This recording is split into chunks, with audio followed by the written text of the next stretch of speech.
ஒரு மாமியாருக்கு 3 மருமகன் இருந்தாங்க. அந்த 3 பேர் மனசையும் தெரிஞ்சுக்கிறதுக்காக மாமியார் கிணத்துல குதிச்சிட்டாங்க.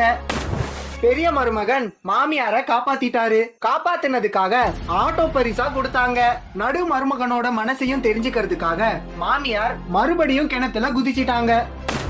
நடு மருமகனும் காப்பாத்திட்டாரு. காப்பாத்தினதுக்காக பைக் பரிசா கொடுத்தாங்க.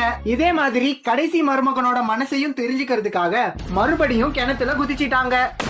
கடைசி மருமகன் மாமியாரை காப்பாத்துறதுக்கு முன்னாடி ஒரு நிமிஷம் யோசிச்சான். மாமியார் வீட்ல இருந்தது ஒரு ஆட்டோ, ஒரு பைக், ஒரு சைக்கிள். மீதி இருக்கிறது சைக்கிள் மட்டும்தான். அவனுக்கு அந்த சைக்கிள் பிடிக்கல. அதனால மாமியாரை காப்பாத்தாமலேயே போயிட்டான். மாமியாரும் தண்ணில மூழ்கி செத்து போயிட்டாங்க. அடுத்த நாள் பாத்தீங்கன்னா கடைசி மருமகனுக்கு கார் பரிசா கிடைச்சிடுச்சு. எப்படி கிடைச்சதுன்னு தெரியுமா? மாமியாரை காப்பாத்தாம விட்டதுக்காக மாமனார் கொடுத்தாரு.